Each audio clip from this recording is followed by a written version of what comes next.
Doctor Agarwal's கண் மருத்துவமனை இலவச கண் பரிசோதனையை வழங்குகிறது. Book appointment now. நான் சொல்லவே இல்லையே. இல்லை, பொய்களை பரப்புறதுக்குன்னே ஒரு கூட்டம் இருக்கு. இல்லை, 1.5 மணி நேரத்தில் இரட்டை இலக்கம்ங்கிற வார்த்தையே வரலையே வாயிலிருந்து.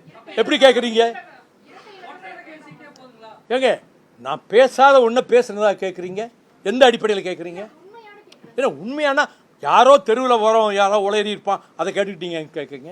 நான் அதை பற்றி அது இரட்டை இலக்கம்ங்கிற பேரே சொல்லலையே. எத்தனை தொகுதிகள் நீங்கள் கேட்பீர்கள்னு உங்களை மாதிரி பத்திரிகையாளர்கள் திரும்ப திரும்ப முதன்மை செயலாளரை கேட்டபோது அவர் அங்கீகாரம் வேணும்னா 8 சட்டமன்ற உறுப்பினர்களாவது வெற்றி பெற்றிருக்கணும். அதை நினச்சி ஒரு 12 தொகுதி கேட்கலாம். ஆனால் அது கூட என்னுடைய முடிவல்ல, எத்தனை என்பதை தலைமை கழகம் தலைமைதான் தீர்மானிக்கும்னு பதில் சொல்லிட்டாரு. 12ங்கிறது யாரும் யோசிக்கவும் இல்லை, வைக்கவும் இல்லை.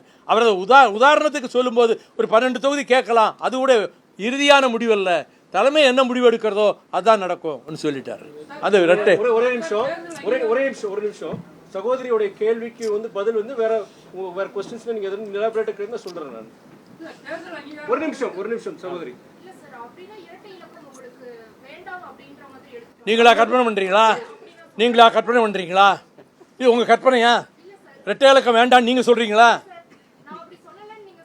நான் சொன்ன பிறகு எதுக்கா அந்த கேள்வி எதையும் கேட்குறீங்க? I am very sorry about you. அதாவது இதே மாதிரி பத்திரிகையாளர் சந்திப்பு திருச்சியில் அப்போ கிட்டத்தட்ட ஒரு 40-50 பிரஸ் வந்திருக்கிறாங்க. அதில் ஒரு பத்திரிகையாளர் குறிப்பாக கேட்குறாரு, நீங்கள் காங்கிரஸ் இயக்கம், பொது உடைமை இயக்கங்கள், விசிகா எல்லாருமே போன தடவை போட்டி போட்டதோட அதிகமான தொகுதியில் கேட்குறாங்க, அந்த எண்ணிக்கைகளை சொல்கிறாங்க. மதிமுக பொறுத்த வரைக்கும் உங்களுக்கும் அந்த அதிகமான தொகுதியில் நீங்கள் கேட்பீங்களான்னு கேட்குறாரு.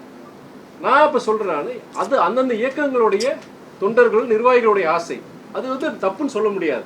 இப்போ எங்களை கேட்டீங்கன்னா எங்களுக்கு குறைஞ்சபட்சம் எங்களுக்கு ஒரு அங்கீகாரம் பெறணும்னு நினைக்கிறோம். நான் நினைக்கிறேன், என்னுடைய கீழே கூட இருக்க கட்சிக்காரர்கள் நினைக்கிறாங்க. அதுக்கு பொறுத்த வரைக்கும் அப்படி அங்கீகாரம் வரணும்னா ஒரு 12 தொகுதியில் நாங்கள் போட்டி போனோம். ஆனால் அது முடிவெடுக்க வேண்டியது எங்களுடைய இயக்க தலைமை அப்படின்னு தான் அன்னைக்கு பதில் சொன்னது. அது என்னன்னா, அது கட் அண்ட் பேஸ்ட் பண்ற மாதிரி அதை மாத்திரம் எடுத்து 12 தொகுதிகளை மதிமுக கோருகின்றது அப்படின்னு உங்களுடைய ஸ்க்ரால்ல அதுல போட்டுறீங்க. அப்படி ஒன்றும் தீர்மானம் போடலையே. பொதுக்குழுவில் ஆமா 8 தொகுதியில ஜெயிச்சா தான் அங்கீகாரம் கிடைக்கும், அதனால நாங்க அதை விட கூடுதலா கேட்போங்கிற மனசுல சொன்னேன். அது எதுவும் கோரிக்கை வைக்கல, அதை பற்றி பேசவே இல்லை. நிர்வாக குழுவில் அதை பற்றி பேசவே இல்லை.